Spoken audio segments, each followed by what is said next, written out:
નમસ્કાર.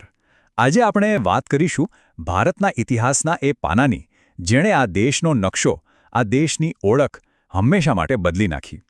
વાત છે સેંકડો રજવાડાઓને એક કરીને એક અખંડ રાષ્ટ્ર બનાવવાની.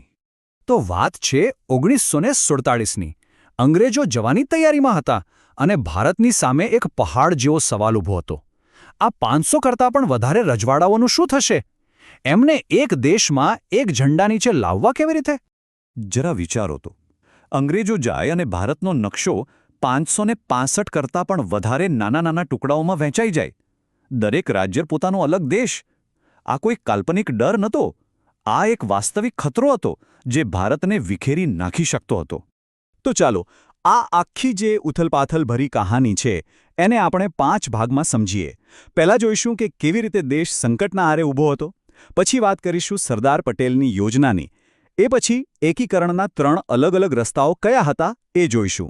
જૂનાગઢ અને હૈદરાબાદનો મામલો કેવી રીતે ઉકેલાયો એના પર નજર નાખીશું. અને છેલ્લે કાશ્મીરના વિવાદાસ્પદ જોડાણની વાત કરીશું. ચાલો તો સીધા જ પહોંચી જઈએ 1947ના એ સમયમાં. એક એવો સમય જ્યારે ભારતનું એક રાષ્ટ્ર તરીકેનું ભવિષ્ય જાચ-દાવ પર લાગેલું હતું. સમય બિલકુલ નહોતો. ઘડિયાળના કાંટા જાણે કે બમણી ઝડપે ફરી રહ્યા હતા. નવી બનેલી ભારત સરકાર પાસે દેશને વિખેરાતો અટકાવવા માટે ફક્ત ગણતરીના થોડા અઠવાડિયા જ બચ્યા હતા. હવે આટલા મોટા પડકારનો સામનો કરવા માટે એક હથિયાર તૈયાર કરવામાં આવ્યું. એ કોઈ તોપ કે બંદૂક નહોતી, પણ એનાથી પણ વધારે શક્તિશાળી એક કાનૂની દસ્તાવેજ હતો. એનું નામ હતું જોડાણ ખત. પણ સવાલ એ હતો કે જે રાજા મહારાજાઓ પેઢીઓથી રાજ કરી રહ્યા હતા, એમને પોતાની સત્તા, પોતાનું રાજપાટ છોડી દેવા માટે મનાવવા કેવી રીતે?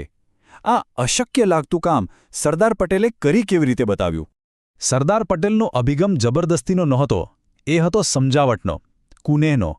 એમણે રાજાઓને ધમકી ન આપી, પણ એક મોટા અને મજબૂત ભારતના ભાગીદાર બનવાનું આમંત્રણ આપ્યું. એક સહિયારા ભવિષ્યનું સપનું બતાવ્યું. અને એમની ઓફર ખરેખર ખૂબ જ સ્માર્ટ હતી. રાજાઓને કહેવામાં આવ્યું કે તમારે બધું નથી છોડવાનું. તમારે ફક્ત 3 મુખ્ય બાબતો, દેશનું સંરક્ષણ, વિદેશ નીતિ અને સંદેશાવ્યવહાર ભારત સરકારને સોંપવાની છે. બસ, બાકી બધી આંતરિક બાબતોમાં તમારો જ અધિકાર રહેશે.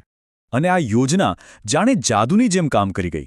લોર્ડ માઉન્ટબેટનને પણ સમજાવટમાં મદદ કરી, અને પરિણામ માનવામાં ન આવે એવું હતું. 3 અઠવાડિયાથી પણ ઓછા સમયમાં 3 રાજ્યોને બાદ કરતા લગભગ બધા જ રજવાડા ભારતમાં જોડાવા તૈયાર થઈ ગયા. પણ વાર્તા અહીં પૂરી નથી થતી. આ તો ખાલી પહેલું પગલું હતું. ફક્ત કાગળ પર સહી કરવાથી સાચું એકીકરણ ન થાય. હવે વારો હતો અસલી કામનો, જેને કહેવાયું વિલીનીકરણ. અને આ પ્રક્રિયા પહેલાં કરતાં ઘણી વધારે જટિલ હતી.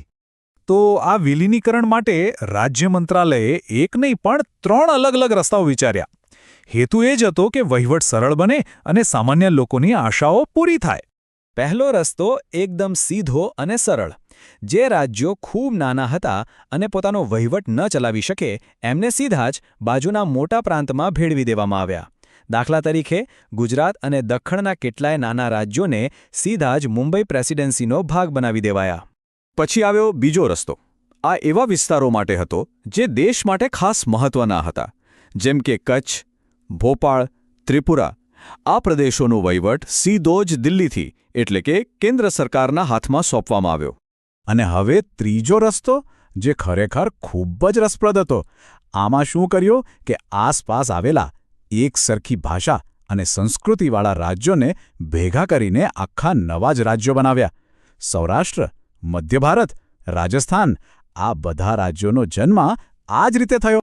પણ જેમ મેં પહેલાં કહ્યું, બધા આટલી સરળતાથી માની ગયા નહોતા. હવે વાર્તામાં એવા રાજ્યોની એન્ટ્રી થાય છે જેમણે ના પાડી દીધી, અને એમના કારણે જે થયું એ કોઈ ફિલ્મી કહાનીથી ઓછું નહોતું. ચાલો પહેલાં વાત કરીએ જૂનાગઢની. અહીંયા ગણિત જરા વિચિત્ર હતું. શાસક હતા મુસ્લિમ નવાબ, પણ 80% વસ્તી હિન્દુ. અને નવાબે નિર્ણય કર્યો પાકિસ્તાનમાં જોડાવાનો. હવે જૂનાગઢ ક્યાં અને પાકિસ્તાન ક્યાં? આ નિર્ણય ભૂગોળ અને લોકોની ભાવના બંનેની વિરુદ્ધ હતો. પછી શું? જે થવાનું હતું એ જ થયું. પ્રજાએ બળવો પોકાર્યો. નવાબ તો પાકિસ્તાન ભાગી ગયા. અને પછી જ્યારે લોકોનો મત લેવામાં આવ્યો ત્યારે લગભગ બધાએ એક જ અવાજે કહ્યું, અમારે ભારત સાથે જોડાવવું છે. જૂનાગઢનો મામલો તો ઉકેલાઈ ગયો, પણ એનાથી પણ મોટો અને ગંભીર મામલો હતો હૈદરાબાદનો. વિચારો, ભારત દેશના પેટમાં બરાબર વચ્ચે એક સ્વતંત્ર દેશ. આ ભારત માટે શક્ય જ નહોતું. એ એક મોટો ખતરો હતો. નિઝામ સાથે વાતચીતના બધા પ્રયત્નો નિષ્ફળ ગયા. એમના રઝાકારો નામના લશ્કરે લોકો પર અત્યાચાર શરૂ કરી દીધો.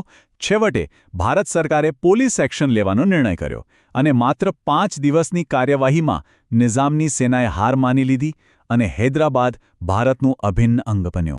અને હવે આપણે આખી કહાનીના સૌથી જટિલ અને કદાચ સૌથી વિવાદાસ્પદ ભાગ પર આવીએ છીએ. કાશ્મીર, એક એવો પ્રશ્ન જેનો પડઘો આજે પણ સંભળાય છે. કાશ્મીરમાં સ્થિતિ જૂનાગઢ અને હૈદરાબાદથી સાવ ઊંધી હતી. અહીં રાજા હિન્દુ હતા, મહારાજા હરિસિંહ, પણ મોટાભાગની વસ્તી મુસ્લિમ હતી. અને મહારાજાની ઈચ્છા શું હતી? ન ભારતમાં જોડાવું, ન પાકિસ્તાનમાં. એમને તો સ્વતંત્ર રહેવું હતું. પણ એમના આ સ્વપ્ન પર ઓક્ટોબર 1947માં પાણી ફરી વળ્યું. પાકિસ્તાનના સમર્થનથી હજારો કબાયલીઓએ કાશ્મીર પર હુમલો કરી દીધો. જ્યારે હુમલાખોરો રાજધાની શ્રીનગર સુધી પહોંચવા લાગ્યા ત્યારે મહારાજા પાસે એક જ રસ્તો બચ્યો. એમણે ભારત પાસે સૈન્ય મદદ માંગી અને એના બદલામાં જોડાણ ખાત પર સહી કરી. ભારતીય સેના પહોંચી. એમણે હુમલાખોરોને પાછા ખદેડ્યા, પણ ત્યાં સુધીમાં ઘણું મોડું થઈ ગયું હતું. કાશ્મીરનો એક મોટો હિસ્સો તેમના કબજામાં જતો રહ્યો. અને આમ એક સંકટની ઘડીમાં થયેલા જોડાણે એક એવા વિવાદને જન્મ આપ્યો જેનો ઉકેલ આજે દાયકાઓ પછી પણ બાકી છે. આ એક એવો વારસો છે જે આપણને એ યાદ અપાવે છે કે કેવી રીતે સરદાર પટેલ જેવા નેતાઓની દૂરંદેશી અને મક્કમતાથી એક અખંડ ભારતનું નિર્માણ થયું, જે ઇતિહાસની ખરેખર અસાધારણ ઘટના હતી.